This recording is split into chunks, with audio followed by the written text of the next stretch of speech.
Long-awaited guidelines for schools on their treatment of transgender children.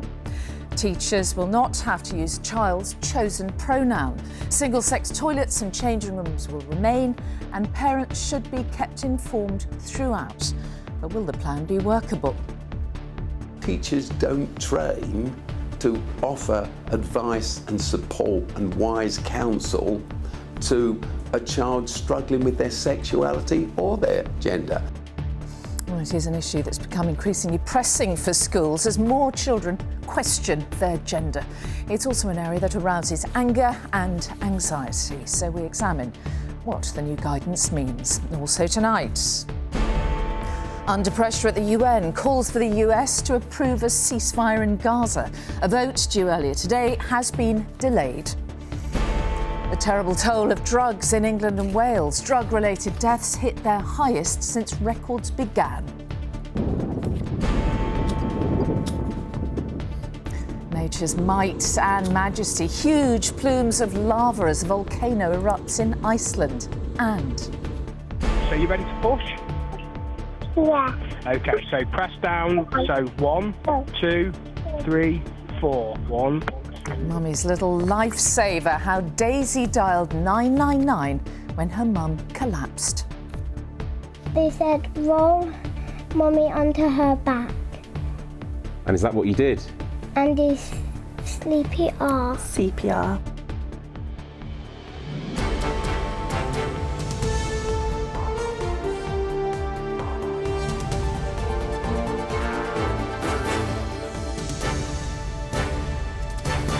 This is the ITV Evening News with Mary Nightingale. Good evening. Teachers and pupils in England will not be forced to use a child's preferred pronouns under new government guidance. Parents should also be informed by teachers if their child wishes to change their gender identity at school. It's part of long-awaited guidelines from the Department for Education on how best to support pupils who are questioning their gender. It's not compulsory and will be consulted on for the next few weeks, but schools and campaigners have already said it is unworkable. Here's Chloe Keedy on what it can mean for pupils, parents and schools. Being here and being called Newton and he and going on the TV is very affirming. But Newton says he's not always been made to feel comfortable about who he is. 4 years ago, at the age of 11, he came out as transgender to teachers at his school. It was an experience that he says left him feeling lost and alone. Everyone talking about my identity instead of to me about my identity was very isolating, and how I just wasn't a part of that conversation. Children should not have to have permission for simply using different pronouns and names for themselves. That's hurting no one. But long-awaited guidance published by the Department for Education today says schools don't have to let pupils change their pronouns, names or uniforms, which is known as socially transitioning. It says schools should generally inform parents if their child wants to change their gender identity. Teachers won't be forced to use a child's chosen pronouns. Schools should provide single-sex changing facilities and toilets, and children who wish to change their gender identity will be banned from taking part in contact sports with members of the opposite biological sex. Just because a child doesn't conform to gender stereotypes doesn't mean that they are the opposite sex. We shouldn't assume that because a boy likes pink or a girl likes football, that they are of the opposite sex. We need to make sure that schools understand what is going on. But do they? The founder of a trust which runs 54 academies in England says the guidelines are impractical and put too much of the pressure on already overstretched schools. Teachers don't train to offer advice and support and wise counsel to a child struggling with their sexuality or their gender. They train in history or geography or maths or English. Therefore, support and guidance, but deeper guidance than just a sentence or two, is absolutely necessary. But some campaigners claim schools should be doing more and say so should the guidelines. It's a basic of safeguarding that any changes in a child's behaviour or appearance should be thoroughly investigated, and we're concerned this isn't happening in schools. This guidance will still leave children vulnerable. Newton says that what left him feeling most vulnerable was not being listened to. He fears the government's new guidance will leave other children and teenagers feeling exactly the same way. Chloe Keedy, ITV News. Our political correspondent Harry Horton is in Westminster for us tonight with more on this. So, Harry, why has this guidance been so long in the making? Well, it has been a long time. It was first promised back in 2018. Then Rishi Sunak said the guidance would be issued this summer. It's taken so long, I think, in part because there's been disagreement between ministers about what exactly should be in this guidance. The government also says that they recognise this is a very sensitive issue and they've wanted to take the time to ensure that they get this guidance right. Now, there has been some criticism from backbench Tory MPs on the right of the party today, in particular from Liz Truss, the former Prime Minister. She says she feels this guidance doesn't go far enough. She thinks there should be a change in the law to force schools to do certain things. Other Tory MPs on the right of the party, they say that they want to see an outright ban on social transitioning within schools. The government says, look, changing the law would actually take a long time and they want to ensure that this guidance is issued quite quickly. There is a 12-week consultation underway. There has been some criticism that that's happening over the Christmas period, but the government has invited parents, teachers and other groups to respond to the consultation in that time. Okay. Harry Horton at Westminster, thank you. Pressure is growing on the United States to back the latest United Nations call for an end, or at least a pause, in fighting in Gaza. The UN Security Council might now vote on the latest resolution later tonight. The wording has been watered down in the hope that the US won't veto it, as it has on previous occasions. It comes as Israeli military action in Gaza claimed more Palestinian lives, and aid agencies voiced their continued anger and frustration over the plight of civilians there. Rachel Younger has the latest. Mohammed was sleeping next to his children when the missiles came. There was no time to say goodbye, and so he must do it now from his hospital bed. But what can he say to little Ahmed, gone at just 2 years old? In his mother's arms, Ahmed's newborn sister, Aisha. They had just 2 weeks together. The war that killed them both, all she'd ever known. Their mother's injuries may fade, but never this grief. Their grandmother's fury directed at Israeli Prime Minister Benjamin Netanyahu. Does he think that by killing these children he will achieve something? Have they succeeded now? Has he achieved what he wants? But judging that is becoming ever more difficult. The same strike adding another Palestinian journalist to more than 60 killed already. The Israelis say they only target terrorist infrastructure, but there are no international news crews able to explore whether there was anything suspect here, because the Israeli military won't let them operate in Gaza, nor, say increasingly frustrated aid agencies, are they safeguarding the supply of food, water and medicine. The United Nations was set up to uphold international standards of behaviour for the second time in 10 days. It's trying to call for a halt to hostilities. Gazans are experiencing unprecedented levels of starvation and thirst, while doctors lack even the most basic of medical supplies to treat the wounded and the growing threat of infection. The UK, which abstained last time, shifting in favour. As my Prime Minister has said, we need a sustainable ceasefire that breaks the cycle of violence. Hamas must stop firing rockets into Israel. All hostages must be released, and aid must flow into Gaza. But tonight, ambassadors have had to return to informal meetings to try to come up with language the US, Israel's strongest ally, will agree to back. A war over words to try to stop a war for which it increasingly feels like there are no words at all. Rachel Younger, ITV News. Let's go over to our US correspondent Dan Rivers now, who is in the UN in New York ahead of that vote of the Security Council. So Dan, explain, what is the stumbling block for the US in this? Well, it's coming down to the particular wording in this resolution that's being proposed by the United Arab Emirates.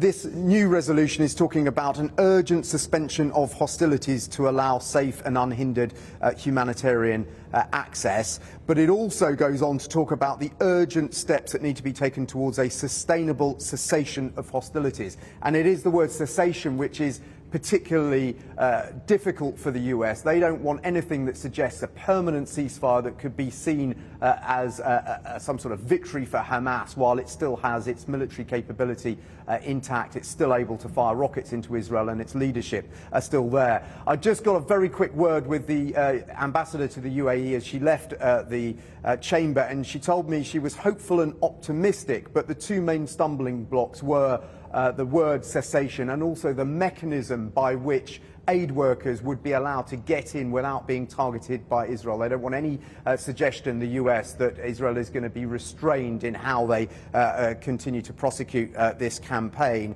But we really got a sense of how the US is a lone voice at the moment in the Security Council during this debate today. Japan said it was high time to act. Gabon said we cannot remain in this impasse. China again insisting that there should be a ceasefire, and Russia was describing the stubborn and egotistical ambitions of the US, which were stalling UN efforts. Dan Rivers at the UN in New York, thank you. Here, drug deaths in England and Wales are at their highest level since records began. New figures show around half involve some form of opiate, such as heroin or morphine, and the number of deaths involving cocaine has also increased. The situation in Wales is particularly worrying. Our Wales reporter Rhys Williams explains what's behind the alarming rise. Swansea has a problem.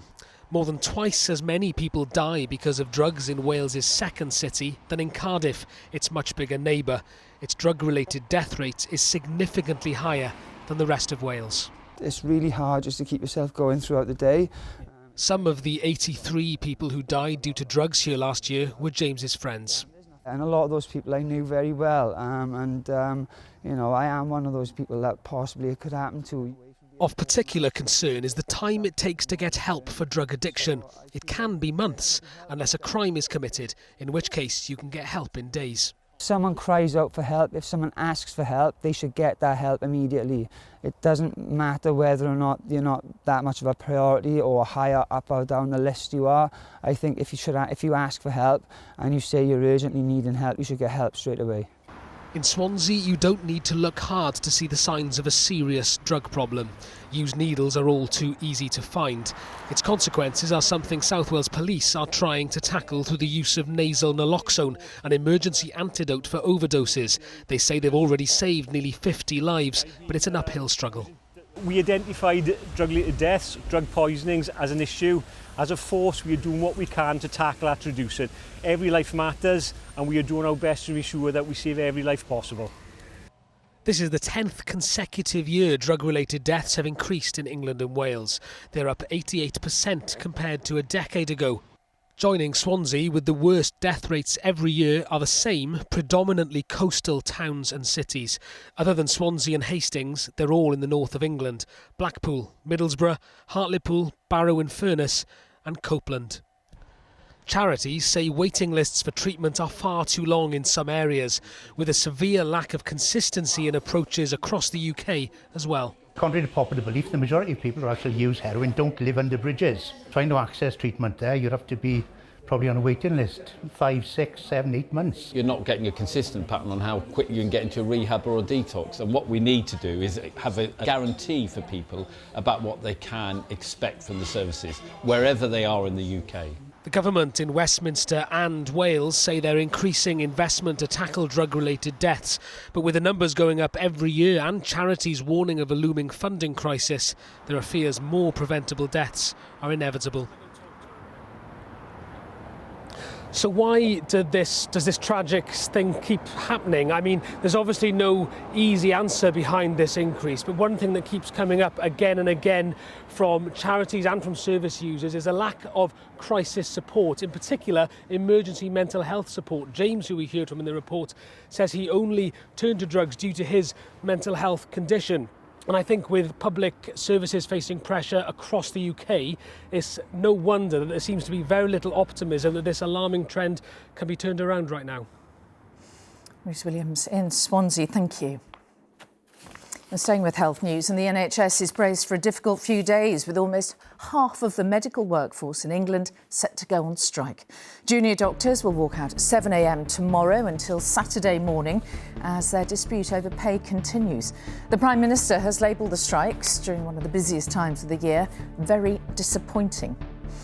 Rishi Sunak also claims good progress is being made in improving NHS dentistry in England and that a dentistry recovery plan will be published in the new year. It comes after the Nuffield Trust said the service was at its most perilous point in its 75-year history. Now, higher earners are going to have to pay more in income tax in Scotland.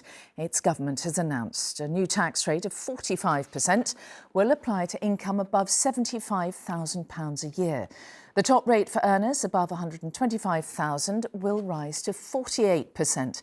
And there are 6 tax brackets compared to England's 3, meaning high earners in Scotland will pay more than other parts of the UK. And our Scotland reporter Louise Scott is in Edinburgh. So, Louise, what's been the reaction then to this? Well, the opposition called this budget chaotic, and for those trying to work out how much their salary will be taxed, they very well may be feeling the same now with 6 bans in place. However, there will just be 5% of Scots in those higher brackets where we've seen the major changes today. The Scottish Government is facing a funding deficit of £1.5 billion and they can't borrow money, so we knew they were going to have to cut services or increase income tax. And that deficit comes after a year of public sector strikes, record-breaking pay deals and a promise to freeze council tax. But all of that needs funded. The NHS is also struggling up here. Staff are overworked and some of those doctors and consultants are now going to be paying more money in taxes. A decision that the Deputy First Minister, Shona Robison, defended. It is a proportionate tax change that actually bridges the gap on the tax band as well between the higher rate and the top rate. I think that's progressive and it's fair, and it raises much needed revenues at a time that our budget is being cut, and that those revenues will help to make sure we sustain our NHS services.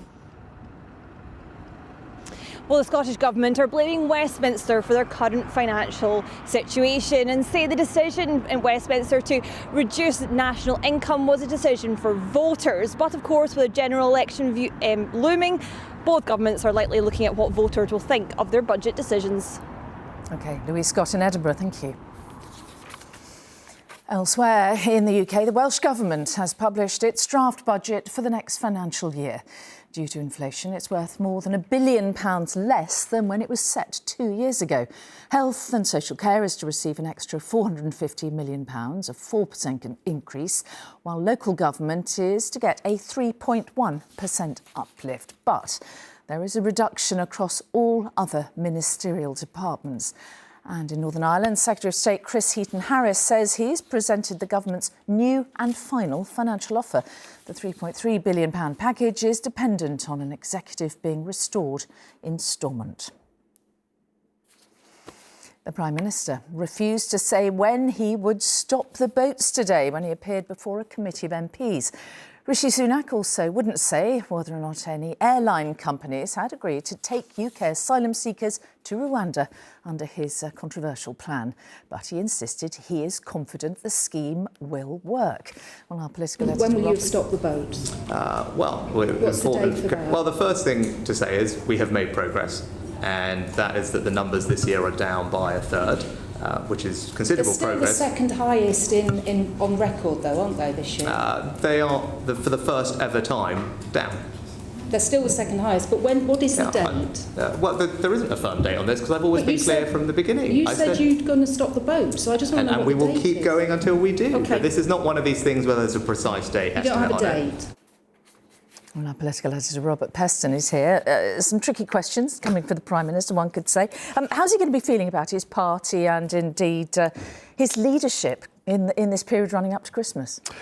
So I just want to pick up briefly on what you heard him say, where he said there'd never been a date on stopping the boats. I think when we saw him, with those signs behind him saying he was going to stop the boats, I think most people would have assumed by the general election, well, he's plainly backing away from, giving any kind of a date ever. And he talked about the trend.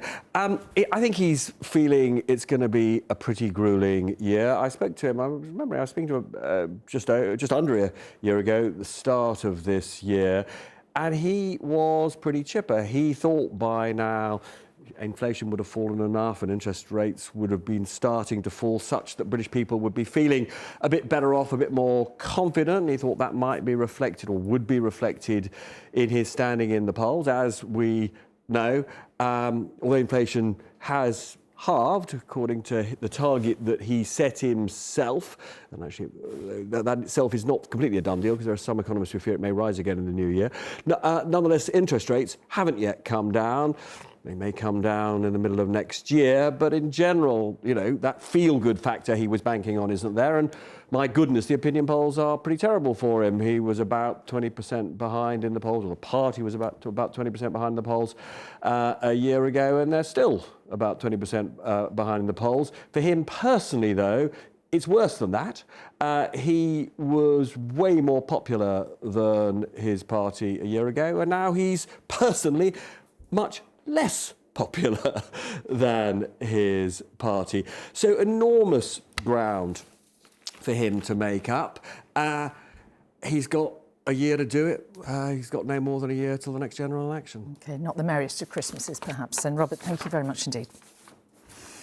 Well, there is plenty more still to come in the ITV Evening News, including weeks of intense earthquake activity come to a spectacular climax in Iceland.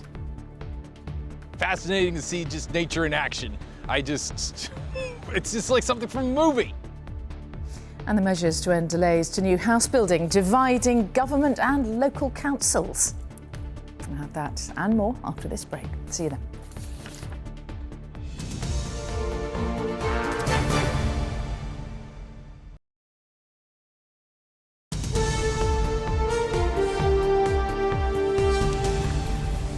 Hello and welcome back. Next tonight to the spectacular eruption of a volcano in Iceland.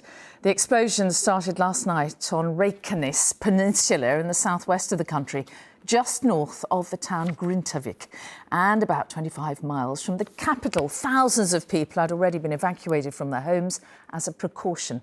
And thankfully, there are no reports of any injuries, and so far it hasn't disrupted air travel, like another eruption in 2010. Lucy Watson has the latest. From the air, it is awe-inspiring, but from close up, terrifying. The mesmerising power of nature. Lava fountains danced into the air against a pitch-black Icelandic night. It was at 10:17 last night when the Earth's surface cracked and lava began to spew. A path of hot molten rock weaving its way across the Reykjanes Peninsula for 2.5 miles. Fascinating to see just nature in action. It's just like something from a movie. There is a lot going on and a town involved, which might end up under the lava. That town is Grindavik, where warnings have been seen since late October. Magma shifting underneath the Earth's crust, causing thousands of earthquakes. Nearly 4,000 people live here, but they've all left, taking what they could. The power plant they depend on also at risk.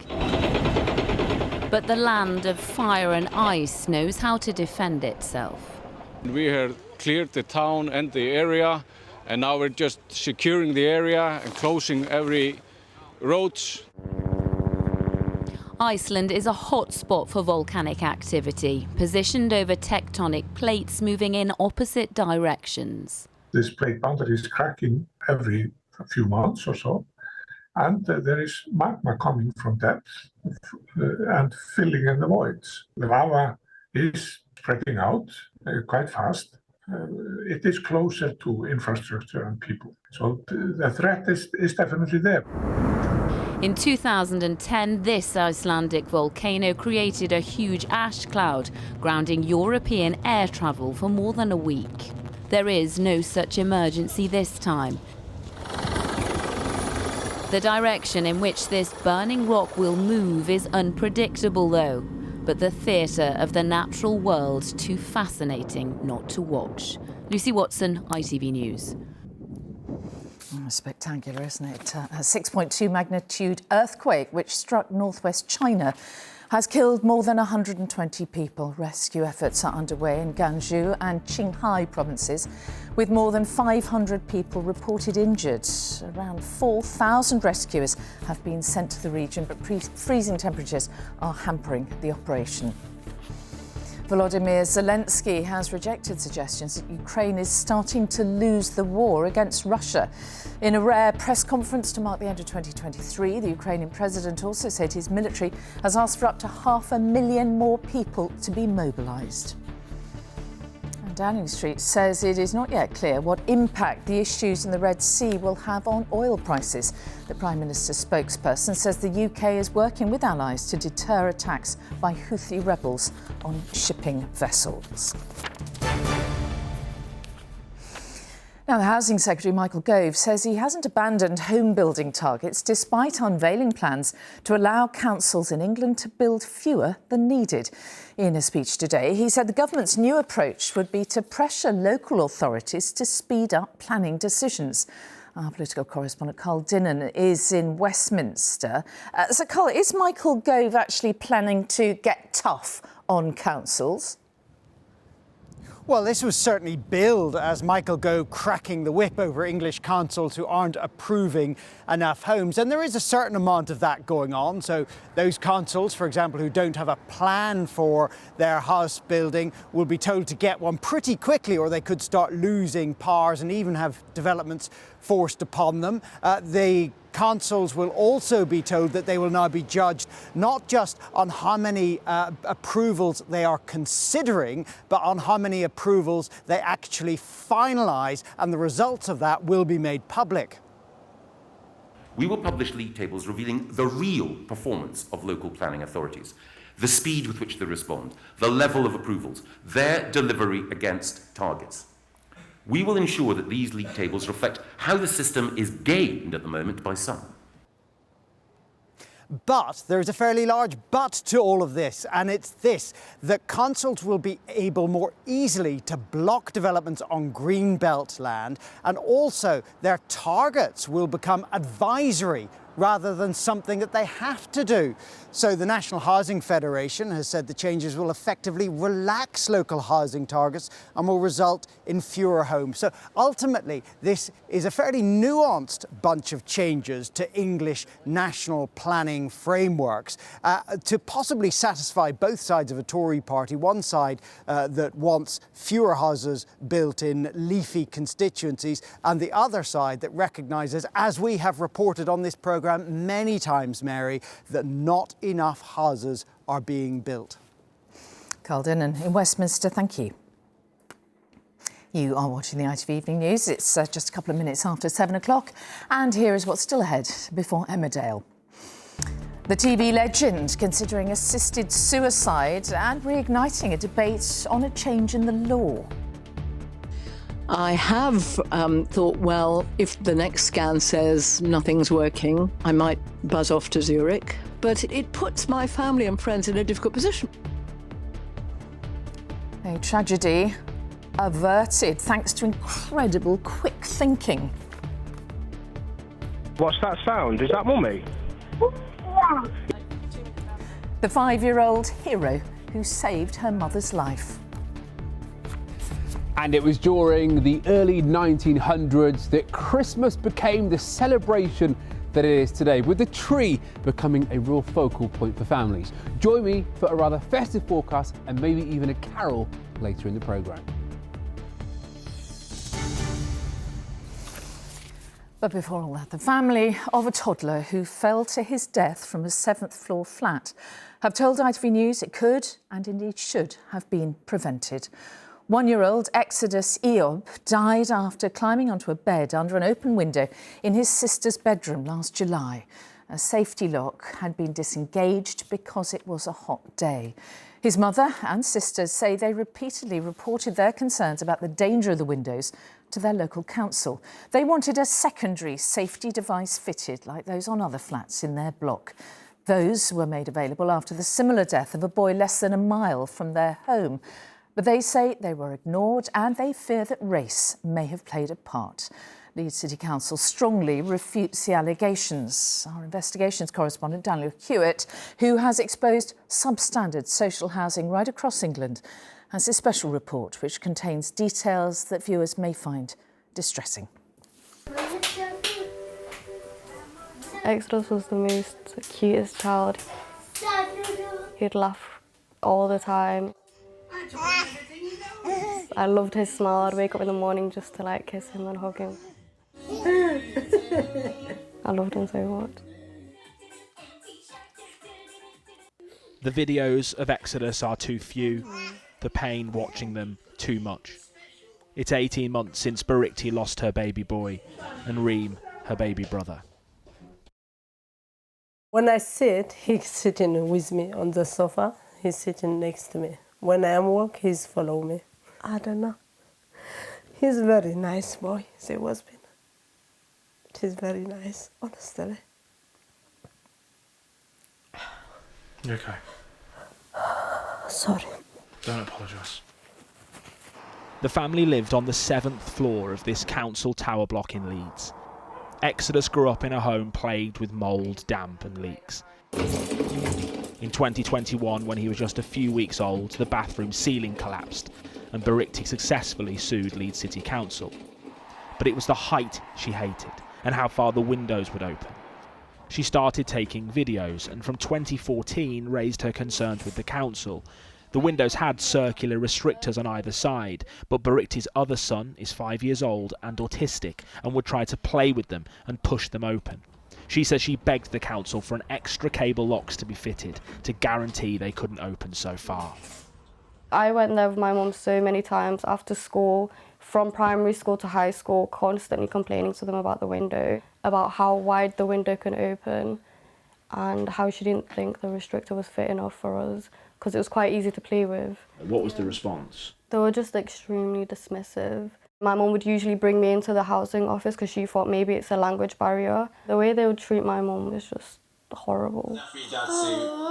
On July 2nd last year, Exodus was playing in the living room, but within a few seconds wandered into his sister's bedroom and climbed onto her bed. We searched every room and then we went to my room and we opened the door and the window was quite wide open and I just remember looking at it and just my mum went towards the window and then she started screaming and then she opened the front door and ran downstairs and then I saw my mum holding Exodus in her arms. She just kept on screaming and screaming. Earlier this month, the coroner ruled Exodus's death an accident. But remarkably, this isn't the first time that this has happened in Leeds in a tower block. This is Liam Shackleton. He was 6 years old when he fell from a bedroom window of this high-rise managed by the City Council, just half a mile away from where Exodus would lose his life a decade later. In 2012, the coroner also ruled Liam's death an accident, but in a letter to the landlord, recommended fixed and permanent window restrictors fitted to prevent a child accidentally falling through. And while he accepted the windows were designed to open wide to clean them, he said the safety of a child should override this factor. For a short time, the council did fit extra cable locks on windows. ITV News went back to the block where Exodus died and found several residents who had them, including the family's next-door neighbour, who has no children. From 2014, Barikti says she asked for the same, but was refused.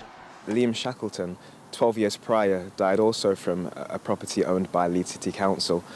Changes were suggested then, recommendations were suggested then. Not one single one of those applied at the time Exodus sadly passed away. It's also the view of the family and also us as the legal team that there will literally be other deaths that take place like this, because currently there are windows in high-rise properties that can open far too widely. Why do you think they didn't listen to you? Racistness. Pure neglect to family, honestly. My baby brother died, so like maybe they might change their ways, they might be a bit helpful, they might show a bit of empathy, apologise or something. They did nothing. We had to call them up constantly. They did not offer us any emergency housing after. We had to stay with a family friend. Leeds City Council say they strongly refute that race and ethnicity had any bearing on their decisions. In a statement, they said no faults with the window were identified by the coroner. The restrictor was in working order, legally compliant and free from defect. Additional locks, he added, are not the answer when it comes to window safety. They also say in the days following Exodus's death, we provided support to help his family find alternative accommodation. The family disagree with the coroner and the council that the windows did not require extra restrictors.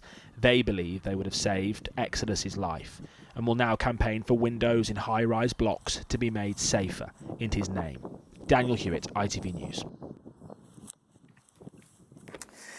Let's get an update now on what's making the news tonight. And the government has published its long-awaited draft guidance for schools and colleges on how best to support pupils questioning their gender. Pressures growing on the United States to back the latest UN call for an end or at least a pause in fighting in Gaza. It is as the Security Council is expected once again to vote on a ceasefire. And drug deaths in England and Wales are at their highest level since records began. Dame Esther Rantzen has reopened the debate on assisted suicide after revealing that she's considering ending her own life at the Dignitas clinic in Switzerland. The 83-year-old has terminal lung cancer, so she may go there if a forthcoming scan shows that treatment isn't working. But the TV star is worried that any family member who goes with her may face criminal prosecution when they return to the UK. Dame Esther is calling for MPs to be given a chance to vote on the issue in Parliament. Martha Fairley has more. Best known as the presenter of That's Life. But we aren't blocking this pavement. But we aren't, really we aren't. Yes, sure. Dame Esther Rantzen has spent a lifetime campaigning and founded Silverline to support older people. But after being told she has stage 4 lung cancer, the 83-year-old's revealed she's considering assisted suicide. You know, I have joined Dignitas. I have, in my brain, thought, well, if the next scan says nothing's working, I might buzz off to Zurich. But, you know, it puts my family and friends in a difficult position because they would want to go with me. And that means that the police might prosecute them. So we've got to do something. At the moment, it's not really working, is it? 3 years ago, Dame Esther's daughter Rebecca Wilcox joined her in a documentary about grief. She says her mum should be allowed to choose a dignified death without breaking the law. I'm going through, hypothetically, the worst grief I've been through so far, and I'm having to face a court case that I effectively enabled my mother to die, manslaughter, whatever it is. It's unthinkable that that could be the law now. Last year, 33 Brits travelled to Switzerland to end their life at Dignitas, but assisting a suicide is currently illegal in all parts of the UK, despite previous attempts to change the law. And campaign groups like Care Not Killing believe legalising it would not lead to better outcomes. We know that there is a significant epidemic of elder abuse and financial abuse of older people, and people who are caring for their elderly relatives could either deliberately or unconsciously put a lot of pressure onto them. The Isle of Man is already considering legislation to allow assisted suicide for its residents, and a members' bill is planned for Scotland. Now Dame Esther's calling for a free vote in Parliament on legalising assisted dying. Martha Fairley, ITV News. Nottingham Forest has sacked boss Steve Cooper and is in talks to replace him with former Wolves and Tottenham boss Nuno Espirito Santo. He has led the team to just one win out of 13 Premier League games, which has seen Forest plummet to just 5 points above the drop zone. Now look at this. Dramatic footage has been released showing the moment a car driver crashes at a zebra crossing, narrowly missing passers-by. Thankfully, no one was badly hurt, and our Midlands correspondent Ben Chapman is at the scene. Extraordinary, Ben. What happened here? Well, it was about 4 o'clock on Saturday afternoon when a woman was walking along the pavement here pushing a buggy when a car veered off the road towards them. Keep your eye out for them in this remarkable CCTV that we're about to show you. You see her turn the buggy away ever so slightly as she notices the car coming towards them at speed. It flips over, ends up on its side, missing them by just the tiniest of margins. Now, we'll show you the video again at a slower speed. You see the car mount the pavement. It hits a post next to the zebra crossing before turning over, coming to rest on its side next to the outdoor seating area of an Italian restaurant. You then see people in nearby shops and businesses rushing out to see what has happened and to offer help. Now, the police have told us that the woman and her child were left shaken following the crash, perhaps unsurprisingly, but remarkably they were both physically unhurt.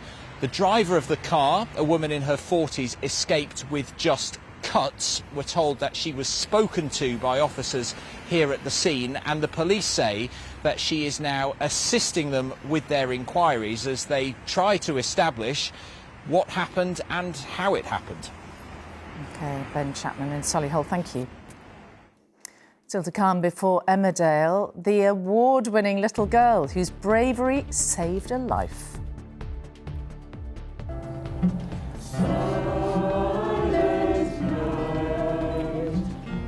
And it might be silent for now, but howling winds could bring disruption later this week. Join me for the full national forecast in a couple of minutes. Oh, do join me and Alex for that after this short break. See you then.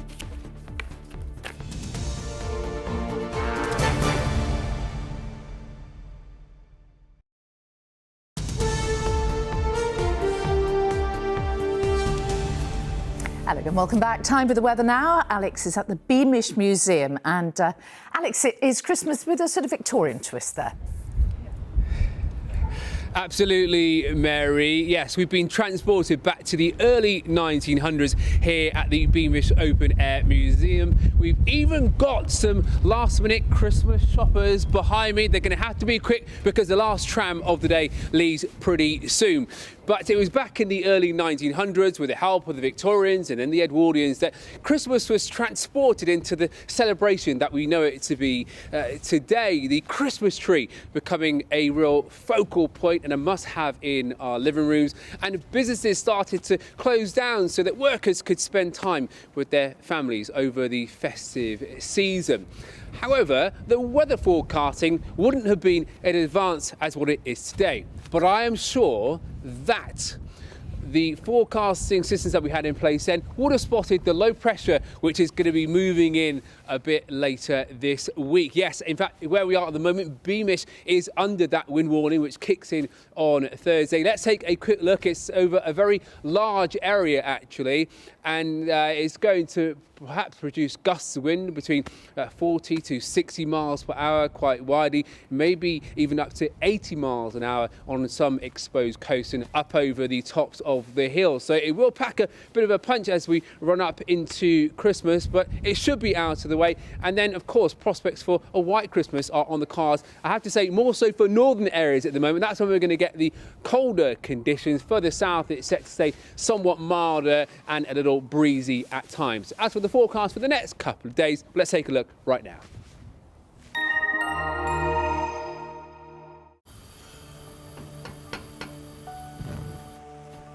It's a cold and wet outlook with some heavy downpours throughout the day.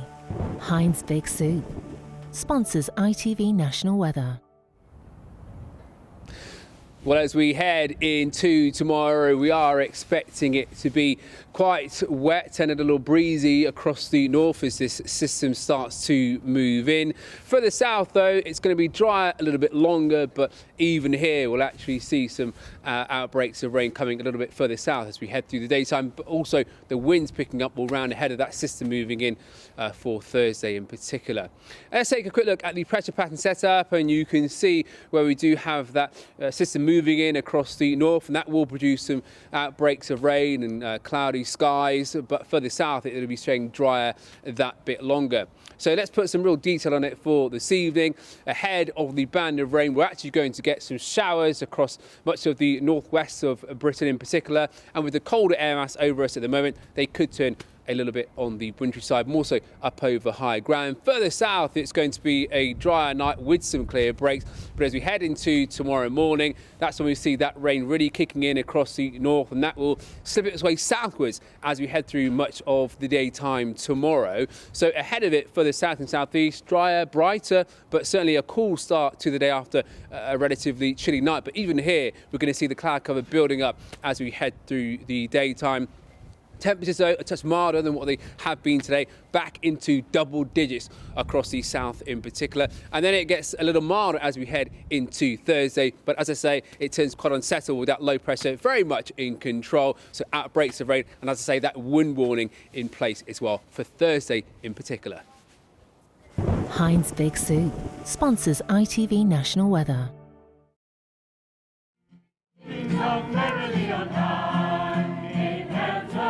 Well, that's the way it is looking here in Beamish. Mary, I'm going to leave you with the Beamish Volunteer Choir to take us out.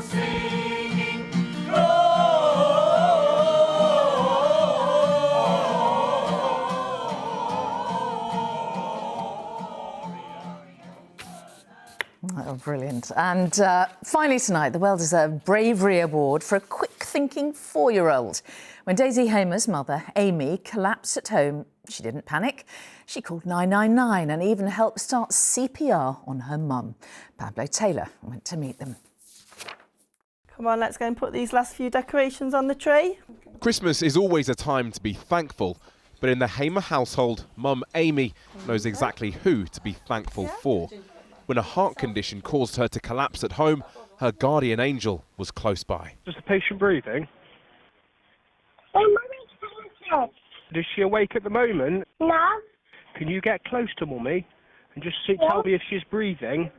My Mummy not breathing. Daisy, then aged just 4, had been using her mum's phone to watch videos, but her instincts soon kicked into action. How did you know what numbers to dial?